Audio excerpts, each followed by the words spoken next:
A year ago now, a YouTuber named Megalag dropped a video that was the culmination of an extended investigation that spanned the course of a very long period of time about a company who has worked very closely in the YouTube ecosystem for years, Honey, who was once the YouTube darling sponsor absolutely everywhere, more common than the cold, and never really had like a bad reputation, but Megalag, through a very extensive investigation, found some shocking, shady things that not a lot of people knew about. And I don't want to just regurgitate everything from that video. I'm sure you probably have already seen it because it was such a huge deal. Even outside of just the YouTube space, it was a really big thing. Because this is a multi-billion-dollar company that was engaging in some really underhanded tactics that really tiptoe on the line for what is and is not legal, many would argue, which is why they've been faced with so many civil lawsuits since. Now, I know one of them was recently dismissed, but from what I can tell, it's not fully dismissed. It's pending an amendment, from what I can tell. But even still, even if that one gets crumpled up and thrown in the wastebasket from fucking way downtown, that's one of many. There's a lot still out there cooked up and being pushed against PayPal Honey. It's like the scene in SpongeBob when the anchovies charge the Krusty Krab. There is so many civil lawsuits here because a ton of people feel like they have been wronged, misled, and even in certain cases scammed by PayPal Honey. Megalag came from the top turnbuckle and delivered a biblical smackdown with a lot of really convincing evidence, and just released his part 2, the follow-up, which goes even deeper and exposes even more, and also starts talking about it from the small businesses that are being affected and a lot of things that are just being outright lied about by PayPal Honey, allegedly here. It's fascinating, and PayPal Honey has cease and desisted Megalag, claiming a bit of horseradish, I would say, trying to silence him because these are really damning things. The evidence is very, very strong. I highly recommend you check out the entire video from Megalag here. Of course, I'll link it in the description. I'm only going to cover a small portion of this because I really think you need to watch the entire thing. I think you need to see how the sausage is made here, but I will cover a couple of core components. But just as a little refresher, if you don't remember some of the things PayPal Honey is accused of, one of the big things outside of, like, obviously consumers not exactly getting what they thought they were out of Honey is the affiliate poaching.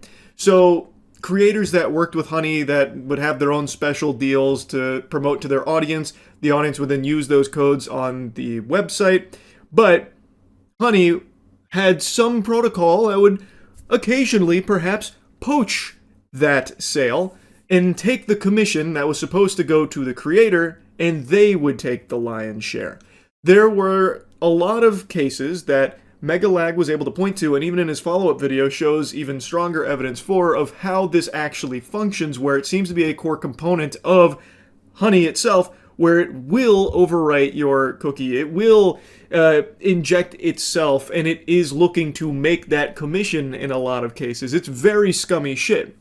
And I know after the first video he dropped, a lot of people's response was, who gives a fuck? The creators can suck my dick, and my heart doesn't break for these businesses. They can go eat dirt. Okay, that's your prerogative. I'm not your fucking dad. I'm not going to come in there with the belt and make you change your mind or whatever. That's fine. But in this second part of the video, you can hear from a business how that actually fucks you as a consumer. A few hours ago, PayPal's lawyer sent me a cease and desist letter and requested Patreon take down my video under a copyright infringement claim. I consider this a direct attack against my fundamental rights as an independent journalist. PayPal has specifically taken issue with the fact that an anonymous source discovered Honey had left their source code exposed within their iOS app, which, if you know where to look, is publicly accessible. This anonymous source found the code and sent it to me. I reviewed the code for security research purposes, which is a protected act, and I only published relevant sections of the code that provide important context to the story, which I consider within the realm of public interest. I haven't seen the unredacted video here where the source code was, like, more talked about, where he had these video components that showed, I suppose, sections of that when it was relevant. But it seems like it was more so a convenient excuse for PayPal to get the video taken down from his Patreon, and in order to get around that for the YouTube video, he just took the entire section out. Again, I haven't seen with my own peepers here what it looked like in all its glory with the full makeup on, where, you know, the source code section was intact. But just based off of like the small bits, apparently it wasn't even that long, it feels like it's a pretty flimsy thing for PayPal to try and like strike it down for. I imagine it's more so to like hide even further proof for some of the things that you're about to learn about in the rest of the video. I never like when companies do something like this. Of course, there is like copyright protections, and in certain cases it makes sense to do so. I can't really see a strong justification for their action here on the cease and desist. It doesn't really pass the smell test for me here, especially considering it seems like he was very reserved with what was displayed from the source code based on how he speaks about it. But again, I can't say for 100% certain. I just find it hard to believe that PayPal Honey was acting in good faith with the cease and desist. That seems like they're trying to hush him up a bit. Why? Well, you see, besides lying to consumers and stealing from influencers, Honey was also causing serious harm to small businesses. So much so that I believe brands have likely suffered millions of dollars in damages. But that's not all. In this video, you're also going to learn how Honey was collecting and sharing your data, and how they, in my opinion, illegally targeted minors through influencers such as Mr. Beast. Strong accusations, I know, but I have the receipts. And the receipts are pretty convincing. So those are like the main components of this new video. This is an hour-long video almost. It goes deep here. This shit is deeper than my pussy. It is a very thorough look at all of it. And I know after the first video, people had a lot of questions, and I feel like here he sheds even more light on it through an even deeper analysis of Honey itself and the way in which it functions. It's not just him working alone. He had people help him with like getting a lot of the data so it can be viewed more easily and more accessible. So that way he doesn't have to make any like leaping conclusions or anything. He doesn't have to just like start trying to fill in the blanks off of, you know, just fucking hunch, like intuition. He's able to look at these things much closer in order to draw much stronger analysis from it. It really is quite the deep dive, and like I said, I don't want to like show just a ton of his video. I would really like you to go watch it yourself, because I think it is eye-opening stuff. I want to focus on just a couple of things here that I know a lot of people debated after the first video about like, well, why should anyone that's not a creator or a fucking business owner care? Who gives a shit? Call the wambulance.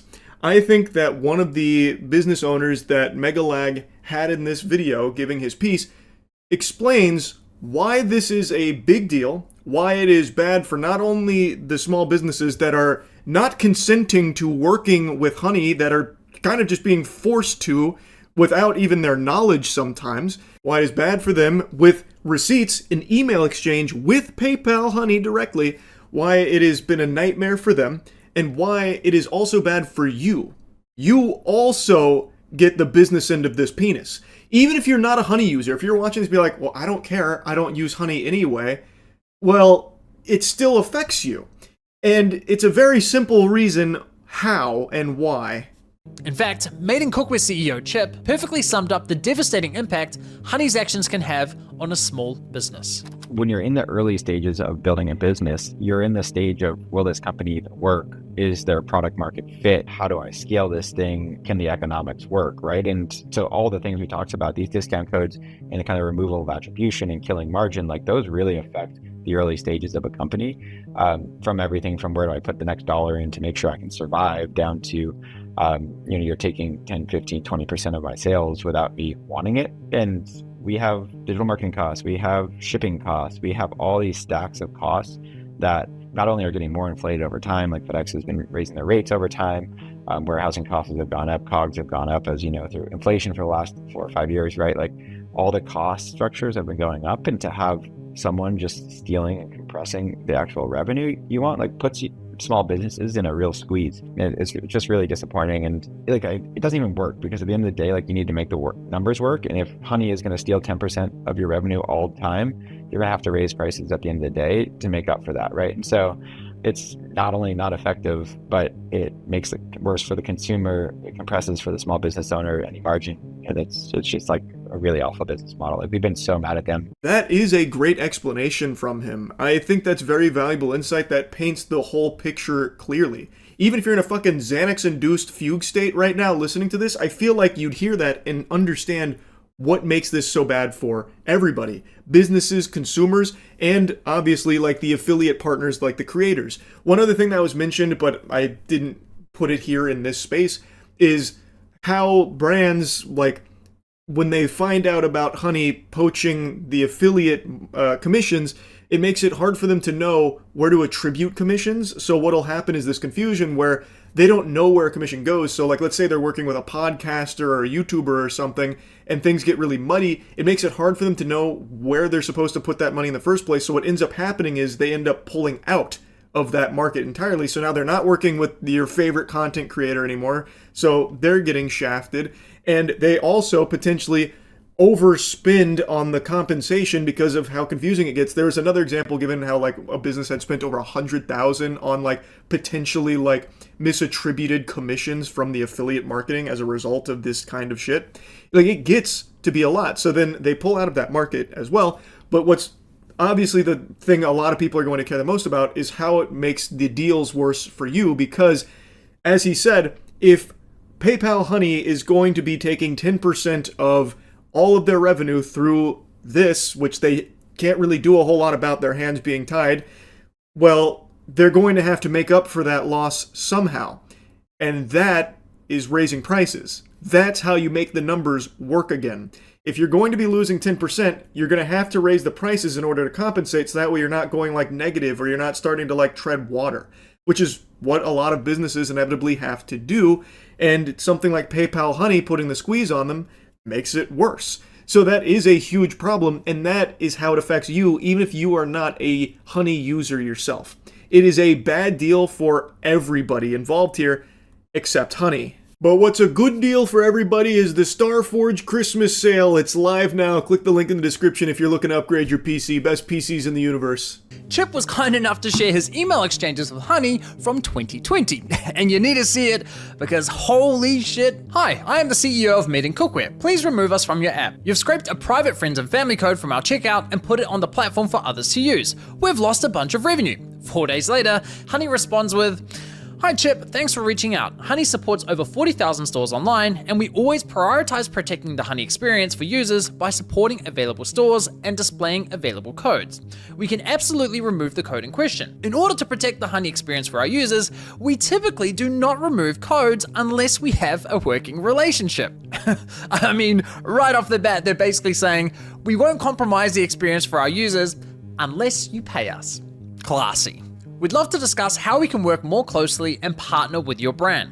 Chip replies the same day, "We don't offer affiliate deals to coupon sites. We'd like to be removed from your site and extension completely." The email showcased just how difficult it is to just be removed from Honey.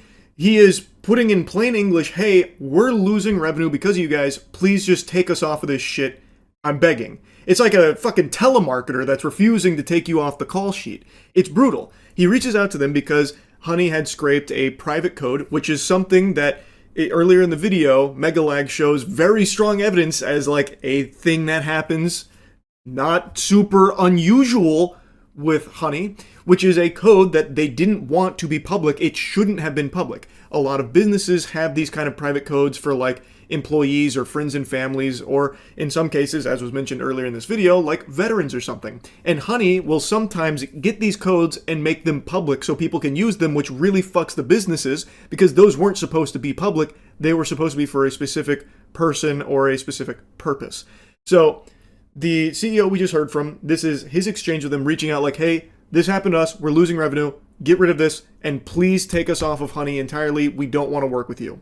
And whatever zombie he's talking to over there at Honey is just not letting that shit fly. They're playing hardball, trying their best to keep them shackled to Honey, even though they didn't want Honey to be there in the first place. They were uninvited to this hootenanny, yet now they don't have a choice. His leak code was added through Honey's user-generated coupon functionality. No surprises there. She completely ignores his request to be removed from the platform, only offering to remove the leaked employee discount. Chip replies the same day, "Our friends and family code was listed on your site. That was an internal code meant for a small group of people that was never published anywhere. A whole site can't be removed from your app? Honey only responds a week later, confirming they removed the employee discount, but again, completely ignores Chip's request to be removed from Honey. Chip responds immediately, pushing for an answer, but they ignore his email completely. A month later, and Honey leaks another private discount code. Hi, please remove from your app. That is a private code behind a private employee perk login. This should never be public. I don't understand how you feel taking a private employee perk and making that public to the world is helping our business. Honey responds confirming they removed the code, but instead of taking responsibility, they try shifting the blame onto Chip, suggesting his employees might be responsible for sharing the code with Honey. But given what we know about their system, I'm willing to bet Honey were responsible for the leak, not Chip's employees. Honey then suggests that Chip creates single-use codes for each and every employee. Wonderful. Thanks for the unsolicited advice there on how he should run his business with his employees here, knowing full well that Honey does, in cases, take that kind of shit, even if it wasn't the fault of the employee. Allegedly. Like, it's fucking sickening. It's so disgusting, like, the pompous attitude that comes through on these emails from Honey. This is a business that did not want to be with Honey in the first place, and there was another business that was interviewed in this video about, like, how he'd never even heard of Honey, but apparently people were getting tons of discounts on his site because of Honey, and he had never even fucking heard of the service before. So Honey, and you're about to hear from Megalag in the video here, Honey seems to just be subjecting these businesses, these small businesses, to their wrath, where they're just giving out, in certain cases, private coupon codes to users, which obviously damages the small business and causes them to lose revenue and causes a huge headache there. And then the only way to get off of it is by partnering with Honey, and basically, once you are partnered with Honey, then you tell them to exclude that kind of stuff, which is something that piggybacks off of a bit of what Megalag talked about in the first video, where, you know, partnered brands, they have like these certain exclusions and stuff. It's a really like awful business model that is bad for literally everyone but Honey. And it's kind of mind-boggling how the only way to get out of it in a small business's position like this is to partner with Honey and say, stop fucking us. No more of these coupons. So they get you. They get you because they fuck you raw a bit, and they slap you around, and then when you go to them for like assistance, they're like, can't really do anything about that unless you were partnered with Honey. You ever thought about that? If you work with us, maybe fork over a couple doubloons, a little bit of those clams, well, maybe then we can work a little something out about these pesky little coupons our millions of users keep finding. 2 months later, and another private code gets leaked. And once again, Chip asks to be completely removed from the platform. And this time, Honey finally addresses the question. We proudly host a consistent shopping experience for all Honey shoppers who rely on our shopping tools. Therefore, we cannot disable Honey for individual stores, and never have. Never have, huh? Well, that's interesting, because it just so happens that Andrew from TrueGrit Texture Supply also shared his email exchange with Honey. And would you believe it?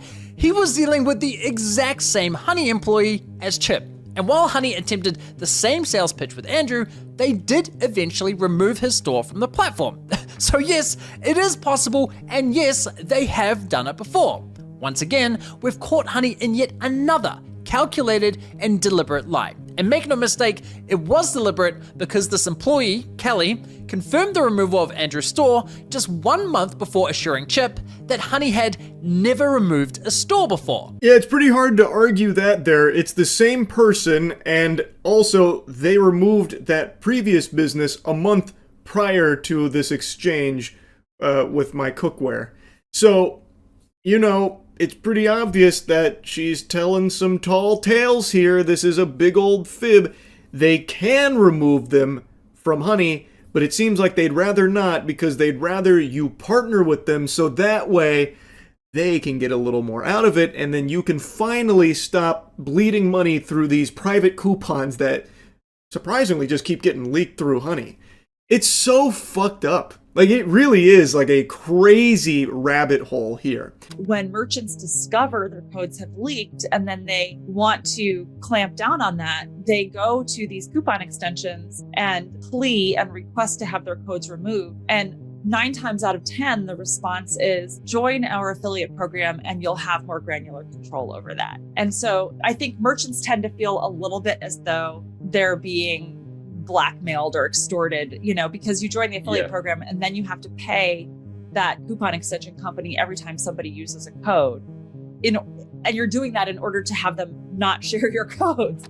That beautifully explains just how scummy this model is, where it does appear that these small businesses feel forced to join these programs here with companies like PayPal Honey, because if they don't, well, they might keep having these problems, but by joining that company, they're not exactly all that much better off because now they're going to have to make those affiliate payments there. So it is just a lose-lose for the businesses. Now, I don't want to spend too much time talking about that section here. Again, I think you should watch the whole video. I do want to touch on where he gets into the Mr. Beast component, which is in the thumbnail, and something that was mentioned at the start of the video about how he believes that Honey has been strategically targeting minors in certain instances based on who they've partnered with, like Mr. Beast, as well as a couple other examples he gives, and why that might not exactly be completely legal, allegedly, because there is laws about collecting data on minors.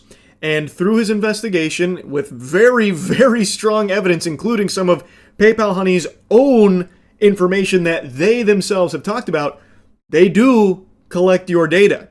They do seemingly share your data.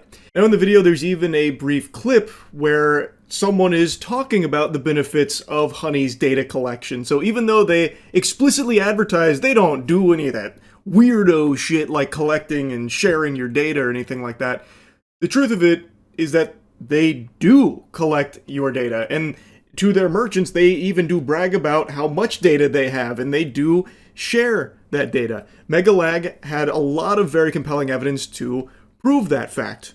I feel like it's pretty obvious, given everything that is accessible, that they do indeed collect that. I'll go ahead and show you that brief clip there, and then we'll get into how the marketing to minors may be a big issue for Honey. For their partnered merchant. Discussing the benefits of Honey's data for their partnered merchants. One of the metrics that we assess very frequently for merchants that work with Honey is, cross-store shopping. So, how many other stores is a user visiting as well as the store in question? They go into 6 stores, or they go to 7 stores, or they go into 10 stores before they make a decision on where to purchase. And here's another former senior partnerships manager. So one of the things we have insight into at Honey, because we're a browser extension and we can see our shoppers and how they shop, is that shoppers love to cross-site comparison shop. We're really kind of following the shopper where they go, and we're with them every step of the way. We have all sorts of tools to make those consumers stickier to those direct-to-consumer brands. And here's a former PayPal executive discussing how beneficial the data is for their goals. We've got a full suite of solutions across our consumer platforms that help drive new customers, that help drive loyalty, that help drive conversion, and ultimately sales lift. And we have a lot of analytics and a lot of data, a lot of shopper data, obviously, and that's something that we can unlock on behalf of our partners. You've got to hand it to Honey. They've truly mastered the art of selling bullshit narratives. To users, they promise privacy, insisting, hey, we never sell or share your data. But to their merchants, they literally bragged about how much of your data they had and how it could be leveraged to provide them with valuable insights into your shopping habits. I think we can say with a pretty high level of confidence that PayPal Honey does seemingly collect your data and is more than willing to share it. So that whole claim they like to make, and even it was part of some of their marketing about, we don't collect your data and we certainly don't share that data or sell it or anything like that. Looking like that might have been a big load of hooey. Now, as it relates to being potentially a huge issue when it comes to who they were targeting with some of their advertising, is what I briefly mentioned earlier, where there are laws in place about collecting data on minors.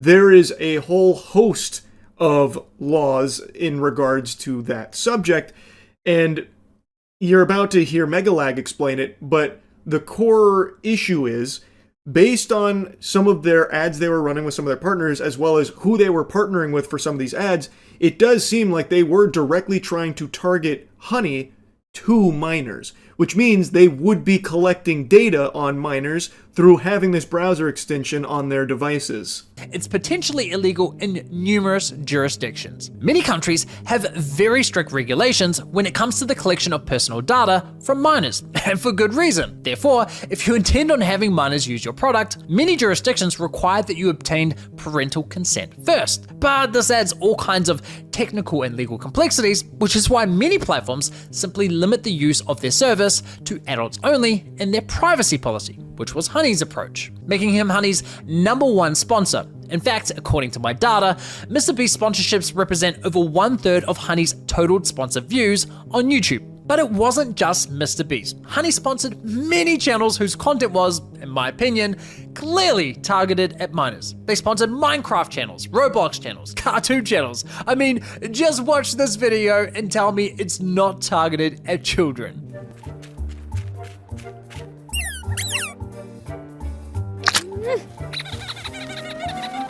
This video is sponsored by Honey. I trimmed it down a bit. He goes on to say, like, if they weren't looking to get minors to install Honey, why would they sponsor someone like MrBeast or these other channels that he gives a quick snippet of, like Roblox, Minecraft, and then that skit? And he's right. The main demographic of MrBeast, it is children. I'm pretty sure that's like an objectively true statement based on data.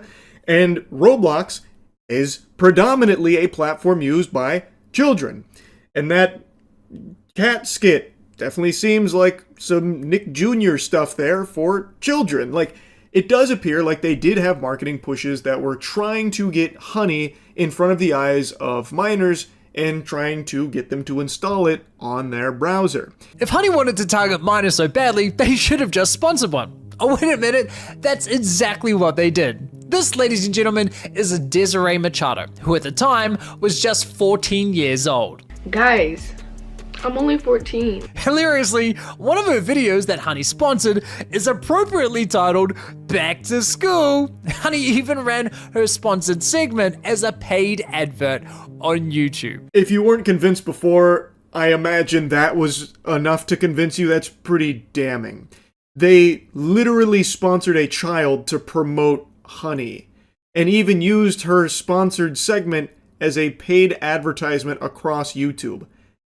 I think there is a very strong argument with strong evidence to suggest Honey was looking to get Honey on the devices of children, and knowing what we know now based on this evidence, it was collecting their data, which is a big legal issue potentially. I have a challenge for all of you. Go to every computer in your house, your mom's, your dad's, your sister, your brother's computer, and install Honey. They are literally encouraging kids to install a browser extension that tracks and collects data onto every computer in their household, including those belonging to their siblings. That is fucking insane. And the emojis? I mean, come on! That is a bad look for MrBeast indeed. Oof. It does seem pretty clear that Honey was more than willing to advertise to minors, and this is a browser extension that, based on all available evidence, does indeed track data and share data, which, again, appears to be a lot of laws in place that have very strict rules about that when it comes to the data collection of minors. So I guess we'll see what happens from there. Again, this is still not even all of what Megalag covered. I've only chosen a few things to talk about here that kind of piggybacked off of the things I was talking about from the first video. I just cannot, I've said like again 1,000 times now, but I cannot recommend watching this full video enough because it is a really surprisingly deep dive into a very, very suspicious and shady business that appears to have a lot going on under the hood here that is not very good. And the business model itself is bad for everybody, not just creators, not just businesses, and not just Honey users, but any online shoppers in general. They have a negative effect on. It's a bad deal across the board based on everything that has been presented here. Anyway, I'll stop yapping about it for now. That's really about it. See ya. I'm not sure how many of you know about this, but there's a huge scam going on YouTube right now where people are getting tricked into deleting their own accounts. And they're not like small accounts or anything. I'm talking accounts with millions of subscribers. And it seems like they're targeting the smartest people on the platform. Like if you heard tomorrow Charlie was tricked into deleting his account and showing pictures of his cock on the internet, you'd be like, yep, that sounds about par for the course. That sounds like something Charlie would be tricked into doing. But when you hear Jim Browning was tricked into deleting his channel, you're wondering what the fuck went on? Who could outsmart Jim Browning? For those that don't know, he's an extremely large YouTuber who's famous for taking down scammers and taking down entire scam operations around the world. He's super good with computers. He is literally that cyber boogeyman that your parents were afraid of in the year 2000, where they thought if you opened Microsoft Office and typed :XD, that you all of a sudden your emails were going to be hacked, your credit card information stolen, your bank account drained. He is that guy. He can do like anything with a computer that you could possibly imagine. If you accidentally say hello to Jim wrong on the internet, he's got all your fucking information ready. This guy hacked into the CCTV cameras at a scam headquarters just to gather evidence on them one time to take them down. It's incredible. It's like on Xbox Live when you'd hear some asshole say like, yeah, my dad works for Bungie and we've got all your information now, so get ready to get banned. Except Jim Browning is actually able to do that. He is that. Like, this guy is a real-life L from Death Note. Super smart guy, super great guy, and he recently was the main victim to a YouTube scam that convinced him to delete his own channel. Today he posted a video going through exactly how the scam works. It's a great video. I highly encourage you to check it out. And I want to talk about it just a little bit and give a bit of a summary, as well as a little advice for any YouTubers out there on how to avoid it. He does as well, but there's a couple things that he doesn't touch on that I'd like to. He's also not the only victim of this scam. Another very smart and large YouTuber named the Spiffing Brit was also convinced to delete his YouTube account in what appears to be the exact same scam. And allegedly these aren't the only two, but these are the biggest two that I can find that have confirmed to have fallen for the scam. So how does it work? Jim Browning has it all covered from start to finish. He recorded the entire interaction with the scammer, but I'll just do a little caveman breakdown. Bad man pretend to be Google. They were able to send a real email from a real Google account at google.com. They sent an email saying you have a duplicate AdSense on your YouTube account. As a result, we'll be suspending your channel. If you want to talk about it and try and rectify this, you can join our YouTube support chat. And then there's a link, and the link actually takes you to a real YouTube support chat. So this entire time you see at google.com, and it really is at Google. It is a real YouTube support chat. So there's nothing too suspicious about that, and that is a real error that happens on the platform, I imagine, with duplicate AdSense accounts. So all of those check the boxes of, might be legit. So upon joining the YouTube support, they walk you through how to fix the problem, though there is something Jim Browning points out. When you're in the YouTube support page, there is a discrepancy with the email that you're talking to. It's at creatorpartners.com, which isn't right. That is the wrong email, but by this point you're already convinced that this is really YouTube support. So, as he mentioned, he wasn't paying enough attention to it and didn't think anything of it. And I imagine it's the same for the Spiffing Brit. So after talking with them, they walk you through the steps on how to fix it, which is moving your channel, the one with 3.3 million subscribers in Jim Browning's case, to a blank channel that they have you create, saying, we're going to take this channel and move it here, and this is going to fix the AdSense problem. Well, in doing that, you have to, in the move, delete the original channel. So you end up deleting that channel, and now you're left with just a blank channel. Now, this isn't the goal of the scammer. Once you get to that step, what they want you to do next is fill out a forum, so that way they can access your original account. And this is where Jim Browning's, all of his sirens were going off, and we entered DEFCON alert, where he realized it really was a scam. In that forum, they ask you for some really odd information that no company would ever ask for, which is stuff like your password. So that is the biggest tip. No one and nothing that is official will ever ask for your password to anything. So upon seeing that, he closed the case. He knew it was a scam, but then tried to get more information out of him. The scammer started bragging after he was caught, saying that he's worth $2.5 million off of this scam, and that he has 12 accounts, some with 6 million, some with 3 million. None of that Jim was able to confirm, but it is worth at least mentioning. And then today, the Spiffing Brit posted this picture about how his channel was deleted and he was tricked into deleting it himself by a scam. So you're led to believe that it's this same scam.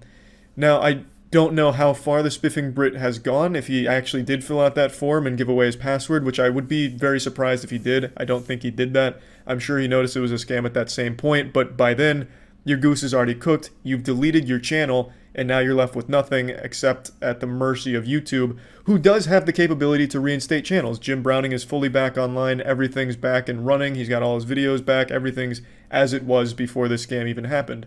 But it is still a huge hassle, especially if they did go through with giving the password, because now the account's compromised, the scammer has it, and they can take whatever revenue the account makes. So that is a big problem. Though Jim said even if he did give the password, he thinks two-factor probably would have protected his account, and I agree, that probably would have stopped it in its tracks. But let's assume the creator doesn't have two-factor on, well, then they'd be fucked right then and there. So that's just a breakdown very briefly of how it all played out. It's a lot more intricate than I'm giving it credit for with my explanation. Jim goes into detail and shows just how convincing it is, but that's pretty much how it all went down. So, how can you avoid something like this? Well, the first thing you need to understand is YouTube doesn't communicate. So if you get an email from YouTube saying anything, it's probably just a fucking scam. I've been on this platform for 15 years. Do you know how many emails I've received from YouTube? Almost fucking none. I can count them on one hand, probably. I just don't get YouTube emails for anything, and I imagine that's the case for most people on YouTube. When I get like a copyright claim or anything, I don't get like an email or anything about it. I just see it on my account. You know, I'd never get emails from YouTube. So getting anything from YouTube about like, hey, there's a problem and we want to fix it, are you fucking serious? YouTube yet never wants to fix anything, let alone reach out to you to try and get it fixed. That doesn't fucking happen. So that should immediately be the biggest red flag, is getting contact from Google or YouTube. The only time I have contact with YouTube or Google is through my partner manager, or anyone I know at the company, you know? DMs or emails of people that I personally know at the company, never from YouTube or Google itself. So that just doesn't seem to happen to anyone. And when it does, it's usually shady, like in this case. So that's my biggest piece of advice. And then the other big thing is, don't just trust the domain blindly. As Jim points out towards the end of the video, it seems like anyone can send an email from a real @Google domain without actually being representative of Google. So just because a domain looks legit or even is a legit domain, don't let that just be a pass for everything they say. Don't just write it off because the domain was real. Because, again, in Jim's case, it really was from Google, but it was a scammer that was able to use the Google domain. And it seems like anyone can do that. So that's just the other thing to be aware of. That's really about it. It's a pretty wild scam, and definitely the most intricate that I think I've ever seen on my history on this platform. I've never seen one actually be able to target extremely smart people successfully. Usually you'd see it happen to channels that are like prank channels or something, not actual fucking 500 IQ scam exposers and extremely smart YouTubers that expose exploits in the world like Spiffing Brit. Like, the fact that it got those two means it could get fucking anybody. So, you know, be cautious out there. And yeah, that's about it. So yeah. Title's not clickbait. The biggest YouTube scam has just been revealed by a channel called Megalag. I highly recommend checking out the full video. This is extraordinary work. It was a multi-year investigation that he conducted, and his findings could make even Enron's accountants start sweating. It is gross how bad this company he investigated is. And it's a company you've all heard of. It's a company I have used for a long time. Honey. You know that free browser extension that's supposed to be going and getting you coupons at checkout to save you money on purchases? The one that has that playful piece of shit mascot that's just a diet Microsoft Clippy whom now I can't stand to look at after learning about how atrocious this scam is? Yeah, that honey. The one that's owned by PayPal that they purchased for fucking 4 billion clams. Turns out it's all a load of fish paste. Honey, more like phony, because it's all fraudulent. Now, of course, I can't say that from a legal perspective, but from a common sense perspective, after everything I've learned from the Megalag investigation, I think it's definitely fallen into the textbook definition of a scam.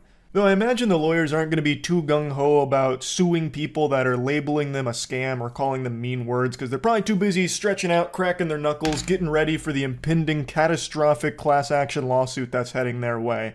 And I mean that sincerely. I do think that this investigation from Megalag will lead to a huge class action lawsuit against Honey for all of the many millions of dollars that it has most likely cost a ton of people. Honey hasn't just been scamming you, the consumer, they've also been stealing money from influencers, including the very ones they paid to promote their product. And I'm not just talking about a few bucks here. I believe this scam has likely cost content creators millions of dollars. Honey's stretching everyone's holes here, both the consumer who downloads Honey as well as the creator that promoted the Honey. That does include me. I have worked with Honey in the past because I was an avid Honey user. It seemed like a pretty simple, effective product. It'd just find coupons at checkout to save a little money. I didn't think there was anything nefarious going on under the hood, but it turns out couldn't have been more wrong. Obviously, knowing what I know now about this company, I wish I never worked with them. I'm sorry for ever having promoted Honey. I clearly didn't know any of this was going on. Nobody did until Megalag's investigation. This was something that there wasn't even whispers of. He mentions in the video he had only found like one page where people even speculated on it with nothing concrete. So it wasn't until this multi-year investigation that any of this information came to light. It's a very sneaky, hidden mechanism that it uses to scam consumers and content creators. And what Megalag has put into the light here is extremely important. So he starts by demonstrating how it steals money from content creators, and it is probably the most creative way of fucking people I have seen since I first found browsers in high school. Linus tells you about this free browser extension that saves you money online.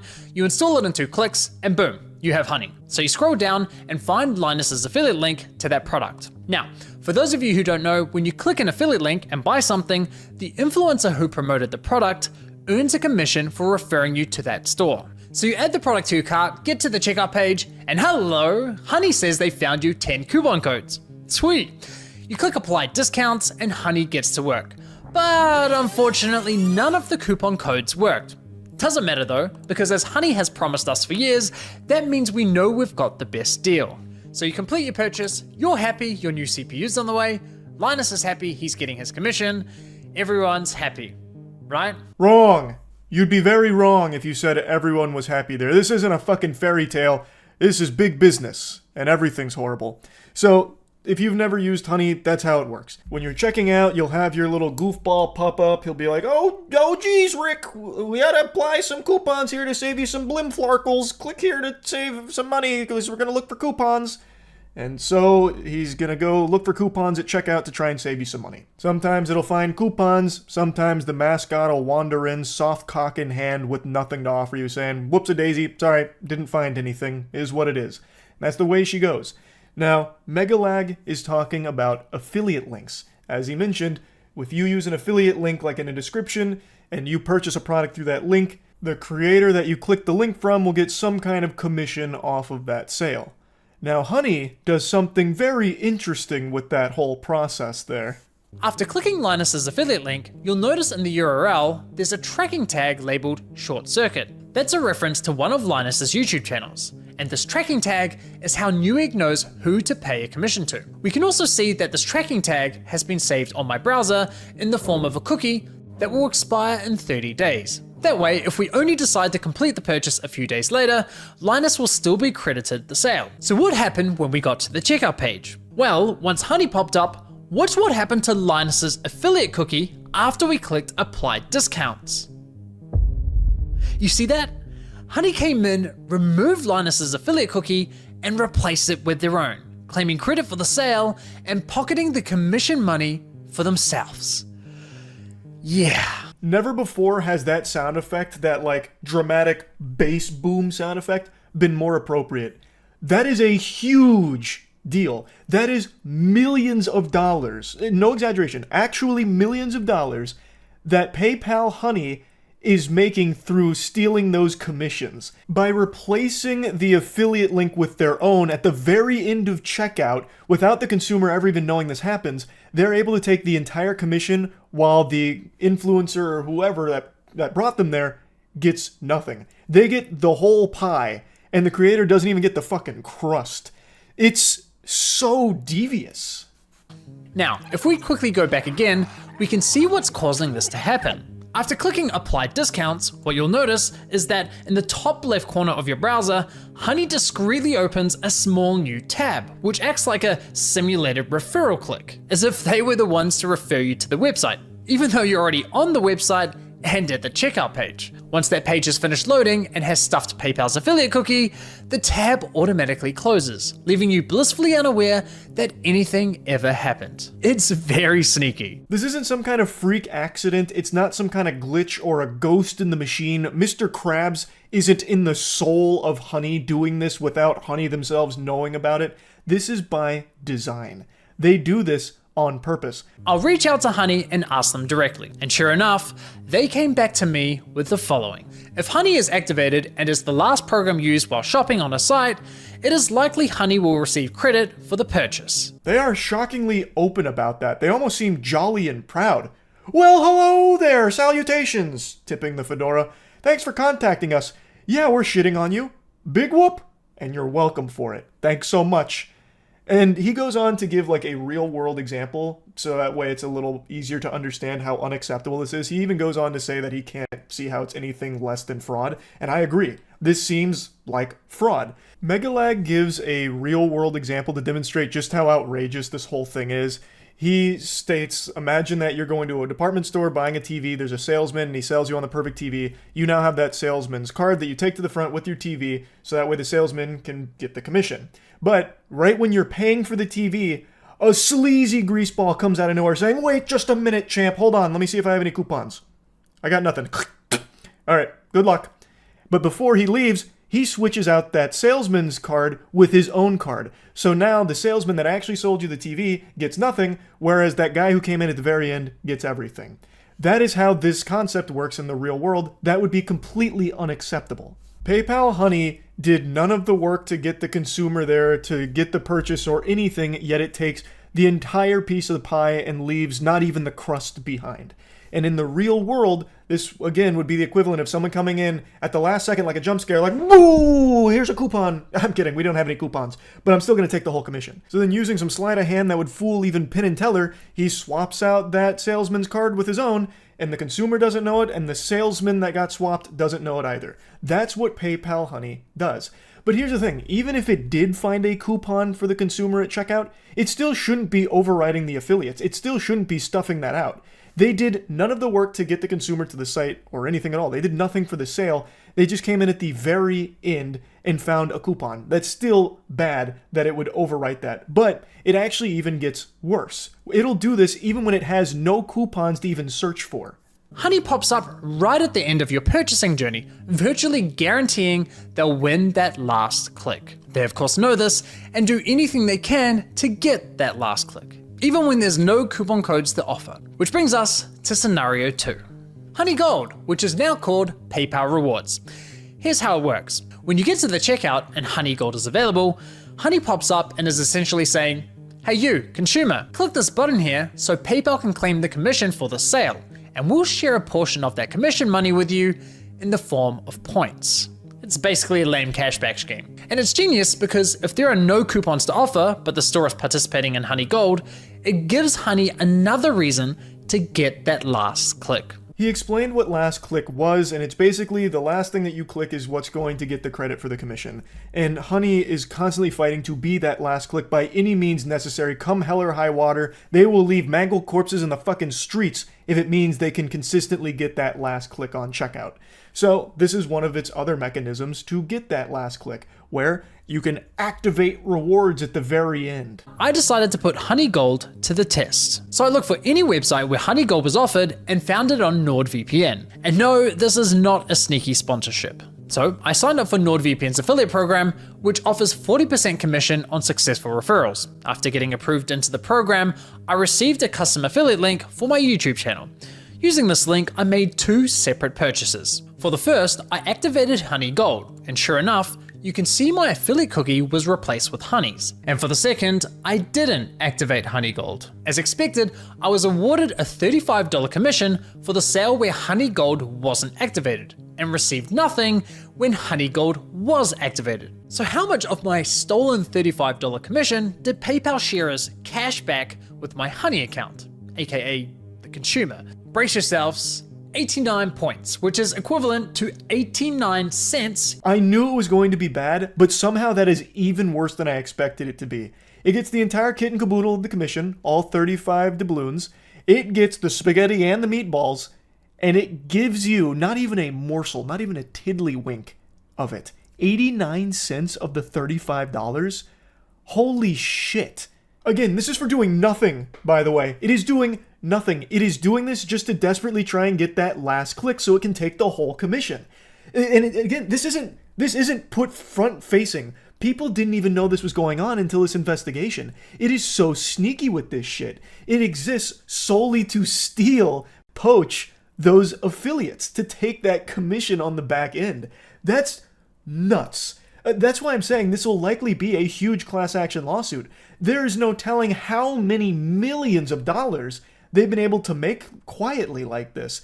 Megalag demonstrated one. They got $35 from that. That's a lot. Like, that is a big commission, really. Just think about that on a large scale.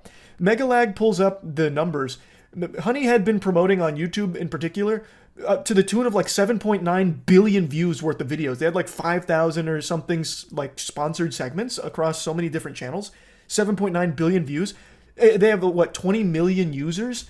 Think about how much money they were pulling in from this scam. It's huge. Like, this is something that Bernie Madoff would roll over in his grave at with this fraud. You click on their affiliate link and get to the checkout. But in this scenario, Honey knows it has nothing to offer. No coupon codes, no Honey Gold, yet it still pops up to announce absolutely nothing. Annoying as fuck. Naturally, you click the got it button to get rid of the annoying dancing coin, and whoa, what's that? PayPal takes the sale. I couldn't help but just laugh at that one. That is cartoonishly evil. That is so scummy. So even if it has no coupons, it has no Honey Gold capabilities, it will still pop up on something totally unrelated through the affiliate link and just say like, hey, listen.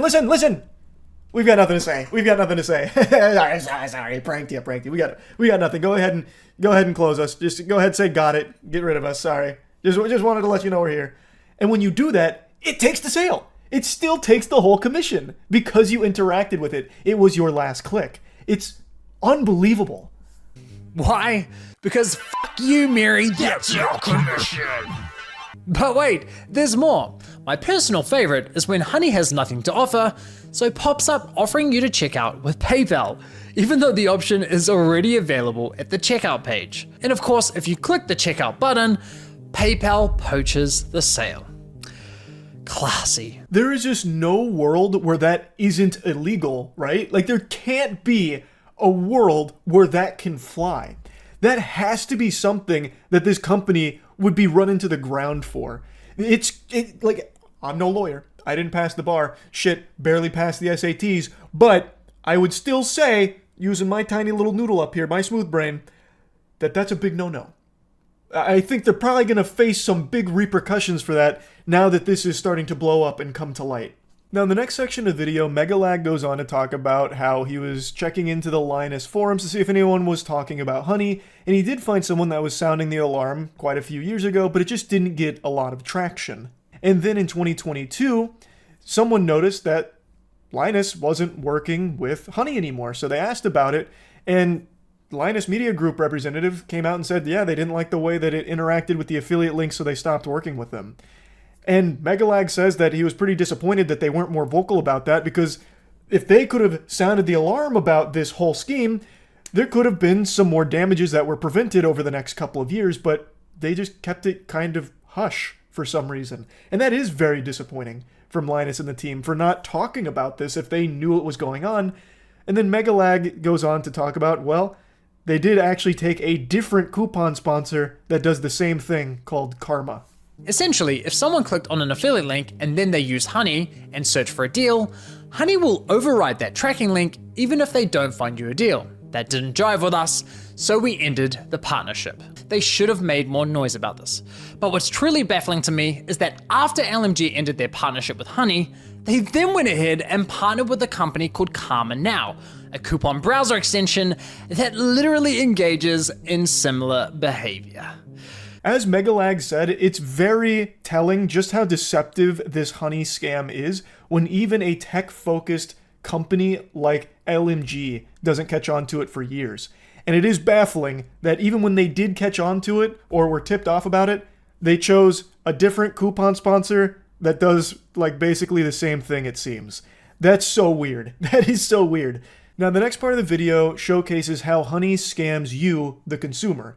Now it's not only about the influencers getting all their affiliates commission stolen. Now, Megalag shows you what Honey does to fuck you in the face. When I reached the checkout page, Honey would claim it couldn't find me any coupon codes. Yet when I searched manually, I found working codes with these. And even when Honey did find me a code, I was often able to find another code of better value.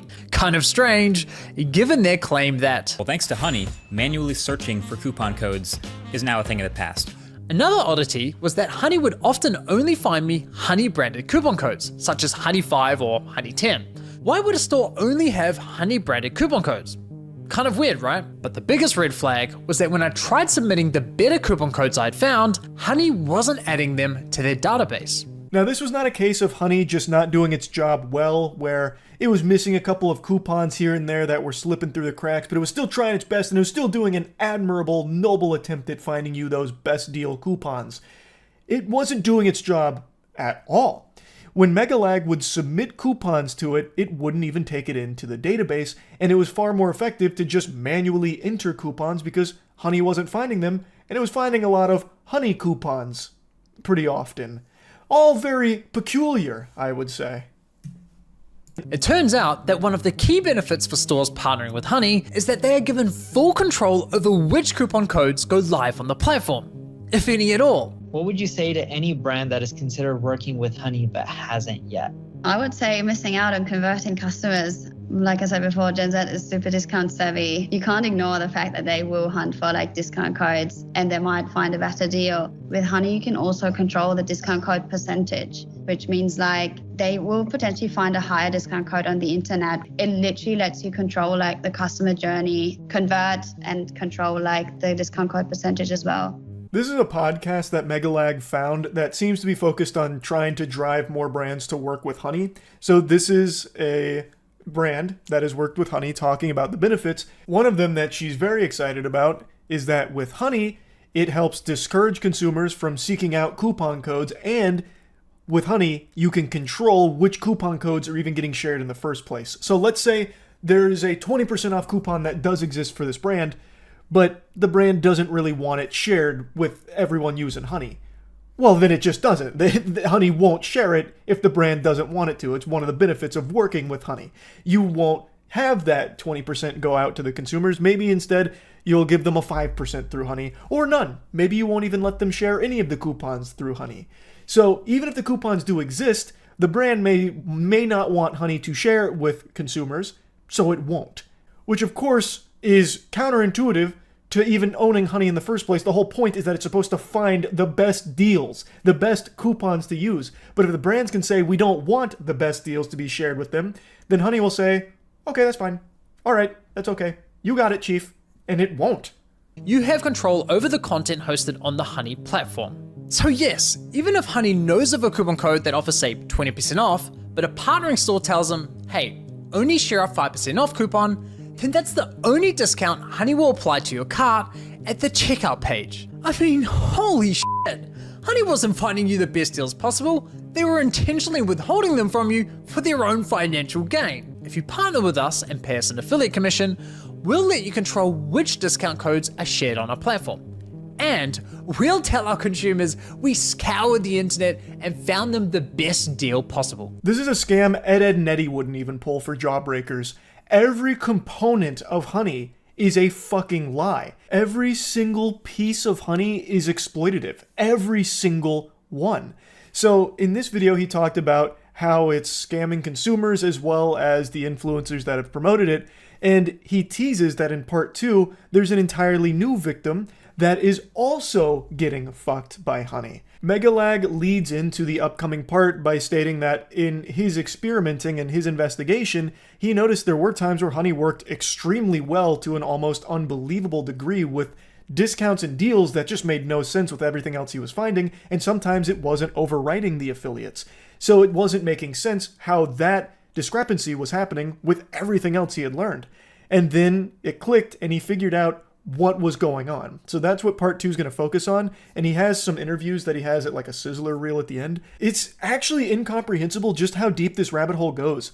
It really just seems like everything about PayPal Honey is fraudulent, just a full-blown scam. Like that's what it seems. Like, I don't know how any of it could possibly be explained away or justified. I mean, shit, even when they were directly asked about it, they were like, yeah, hey, that is what it is. If Honey's the last thing you click, yeah, we're taking the affiliate. Like, what? Honey is usually going to be the last thing that someone clicks if you have Honey, because you might as well check if there's discounts. That's like the whole selling point of Honey. But not only is it not actually finding you the best coupons, if it's even finding you coupons, it is then stealing the commission from the affiliate that got you there in the first place. So it's fucking everybody for doing nothing. And even when it is actually doing full-blown nothing, where it's on a site that doesn't have Honey Gold, it has no coupons, it will still pop up just to say nothing. It just goes, and then you click got it to get rid of it, and then it'll still steal the commission. It is just crazy how scummy this is. I cannot imagine that what Honey is doing and how it operates is legal. It can't be. It shouldn't be if it somehow is through loopholes. That is completely unacceptable. And Megalag's investigation is extraordinary. A huge thanks to Megalag for bringing all of this information to light. It's an incredible video. Again, I highly recommend you check out the full thing. There's going to be a link to it in the description of this one. I didn't even cover all of it. He has done an immaculate job with this investigation. This is up there with CoffeeZilla's best work. This is incredible. So huge thanks to Megalag for doing this. So yeah, that's really about it. See ya. Today I wanted to finally clear the air about exactly what accounts I have across what platforms, because I keep getting emails about me doing like YouTube giveaways or some shit that are scams, or asking for money on Instagram, or asking for nudes on Twitter and shit like that. So I want to make sure everyone knows those accounts aren't me, and you probably shouldn't be giving away your titty pictures and micro dick pictures to random accounts that pretend to be my account on those platforms, or giving your credit card information or your mom's credit card information away to accounts that pretend that they're mine.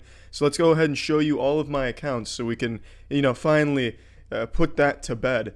And before we get into that, I'd like to thank today's sponsor, Long Hair. I'm still not fucking cutting it. It's not a phase, though I do recognize that it's getting to that length where it looks like I jot down Pierce the Veil lyrics into a dark diary every night before bed. But I'm still letting it grow. It's gonna grow for a while. I'm gonna let it ride. See how it looks. So let's start with YouTube. The only YouTube account I have is this one right here, the one that you are on jerking off to right now. This is my only YouTube account.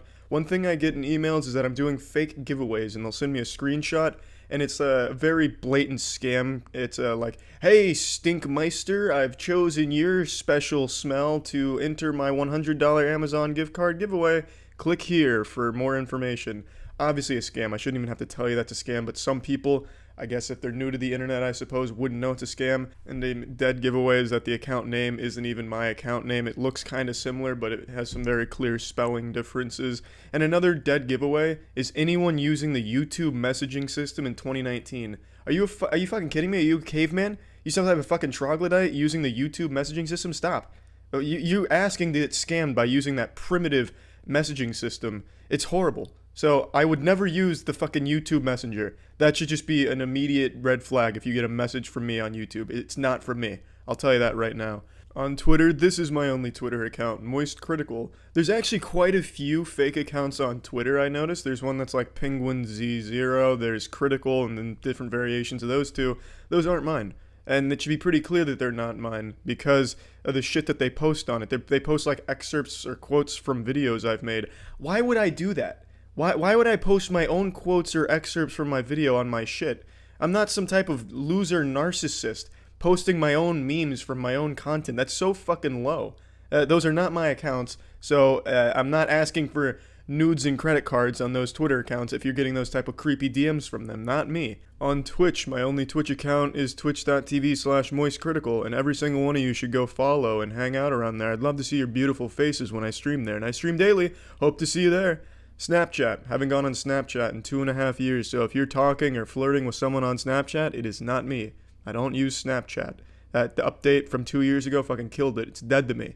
It's a rancid pile of shit that I haven't touched and I don't want to touch. Let's move on to Instagram. Big Moist Critical, this right here, is my only Instagram account.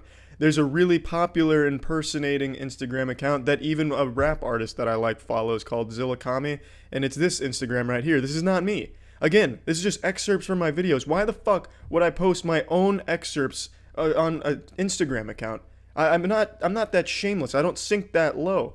I post some fucking bangers on Instagram, such as pictures with my dogs, and that's about it, really. Let's move on to Pornhub. My only Pornhub account is The Biggest Moist. I have 2 videos on it, which was the Second Life one that I made, and then the How Bud Light is made. Those are the only 2 things I have on there. I did, however, stay logged in during a porn binge one time, so there's a lot of different lesbian porn that I have on my saved in there. So, I mean, those are the only things you're going to find there. That's my only Pornhub account. I'm not going around commenting on videos saying, hey, who's this actress and what's the diameter of her butthole? Couldn't tell. What's the hypotenuse from her titty to her butthole? Couldn't tell. I'm not commenting that shit. I don't really use that Pornhub account anymore. I only use it to post a couple of things, and that's about it. Now, moving on to merch. The only merch I have, and I don't like calling it that because I think merch fucking sucks because it's just like inside jokes. Yeehaw, that's something I want to wear around that like maybe 3 people would get out in public and it doesn't look good. The only merch I have is wetware, which I'll link to again, and that is the only merch I have. All of the other shit you see with, you know, words on it or quotes from videos are not mine. That's not my shit. You're just buying someone else's shit, and that's fine if you like it. I don't mind that people do that. It's really not that big a deal to me if people like that kind of shit. I mean, by all means. But the only one that I actually have is the wetware. And last but not least, the last one I can think of is TikTok. And I'm genuinely insulted that some of you thought I used TikTok. I don't have a fucking TikTok account. I'm not a child predator going on TikTok. I don't use that platform. I don't know who does that's older than 15 except for goddamn criminals. So no, I don't have a TikTok account. It's not me that's flexing my chocolate starfish in a TikTok video set to some fucking pop song. I don't use it. I don't go on TikTok. So I hope all of you have now learned what accounts I have and do not have. Do with that information what you will. You know, you can go follow me on all that shit if you'd like or not. I'm not your dad. I'm not going to hold you hostage to go follow me on twitch.tv/moistcritical, though you should. So don't get scammed.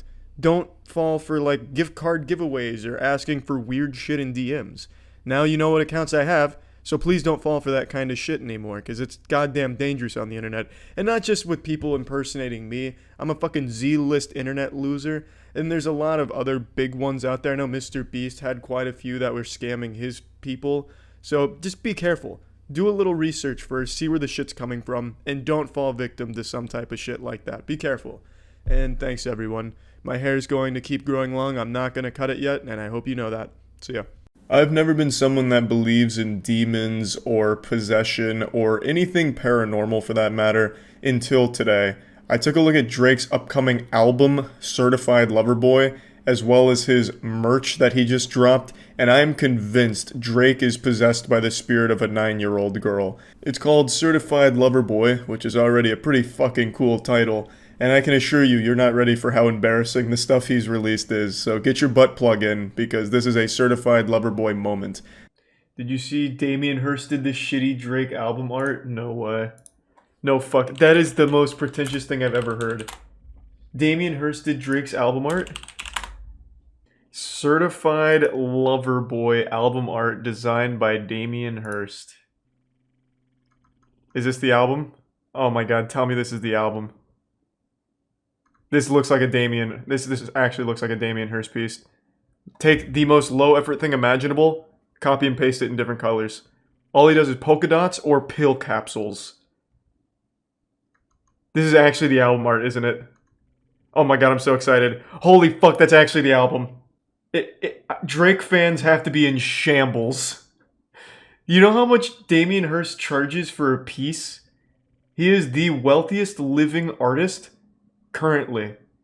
And by a wide margin. He is worth almost $1 billion for shit like this. He took emojis and just kept changing the color. And Drake paid him millions. God, Damien Hirst. I used to hate Damien Hirst. I still do. But I respect the scam. Damien Hirst only scams rich, stupid assholes like Drake. And that I can't help but applaud. Like, the only people that ever go to Damien Hirst are extremely wealthy, and he uses them like a fucking fleshlight. So I do respect that, actually. Did you guys see Drake's merch? Because I saw that on Twitter right before going live. It's some of the worst merch I've ever seen in my life. I would rather wear, like, Fred merch from 2009 than the new Drake merch. Where can I find it? This is apparently Drake's official merch. This is so dangerous going on Twitter on stream. You never know when the Council of Cock might show their face. But, like, the front of it's fine. Like, the front looks okay, but then you get to the back. Oh my god. This is actually that shit you see on Facebook that truckers will wear. Like, I didn't fight in a war and drive this truck so you could look at my daughter. It's so goofy. It's so fucking goofy. Oh. Oh. Ooh. Why is that Matt's Twitter? He just never logged out, so sometimes I'll tweet from his account to scare him. If you can't handle me at my worst, you don't deserve me at my best. Certified lover boy. This is that kind of shit that'll get you bullied if you wear it in public. I am excited to hear the album. If it's not just Drake crying over every track, I'm going to be disappointed. After reading this shit right here and him hiring Damien Hirst for the album art, it better just be sobbing, weeping for 5-6 songs at least. Who would wear this? I have no idea. I have absolutely no idea. It is rough. Like, the front's fine.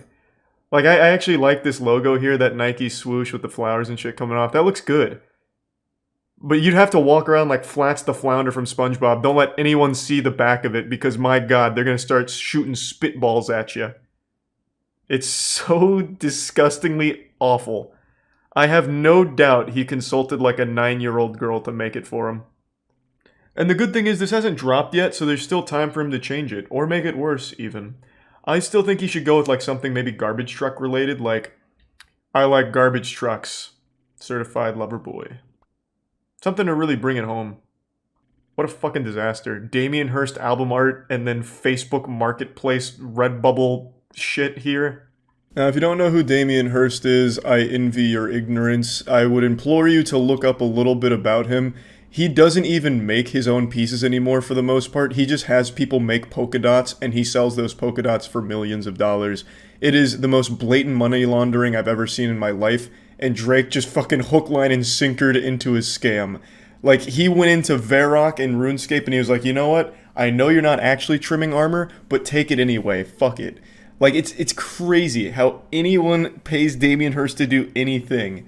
He gives you the worst shit ever. Like, for example, the first time I learned about Damien Hirst was actually on stream, where he designed a hotel room, which was like $100,000 a night to stay there because he helped design it, like all the art in it. And all it is he put medical waste in a bar. So he just took medical waste from a dumpster, put it in a bar, and then he put stickers on the windows that were just pills, and then he had a cabinet of pills. That's his art. He does a lot with pills. Like, he'll also just sell pill cabinets. Like, he'll just take cheap pills, like fucking placebo pills from birth control, put them in a cabinet, and it'll sell for millions of dollars because Damien Hirst's stupid fucking name is on it. And Drake hired that guy to make that album art, which is literally just emojis copy and pasted. It is a beautiful disaster just to start it all off. Now, Certified Lover Boy could come out and have absolute bangers on the album. I mean, that's certainly possible. But after seeing this shit, I'm expecting Certified Lover Boy's music to just be Drake on an acoustic guitar whining. Like, this just seems so sad. Like, the entire thing here is just goofy and embarrassing. And then, of course, the merch. The merch is on another level of silliness. I also love the position of Certified Lover Boy. It is an actual tramp stamp built into the shirt. Then with, like, Tumblr blog posts above it. It actually looks like shirts that would have been sold on Tumblr as a joke. And it's Drake's official Nike collab. Drake needs to just fire all of his friends for letting him go through with this. He needs to just get a whole new group of friends, and whoever helped greenlight this at Nike needs to lose their job. This is so embarrassing to look at. My God. It is a disaster on all levels. But I bet it'll sell extremely well because people will buy anything as long as a celebrity's attached to it. And I am excited to see these people wearing this out in public, just to have a little giggle every now and then. I think the shirts really will make the world a better place, because if you're having a bad day or something and you go to the grocery store, you're like, fuck, I'm upset. I'm going to get this goddamn onion and bite into it just to feel a little pain and be mad. And then you see a certified lover boy shirt walk by, you're like, it's not all bad. It could be worse. I could be wearing that. You know what I mean? So I'm not exactly mad about their existence or anything. I just find it super entertaining.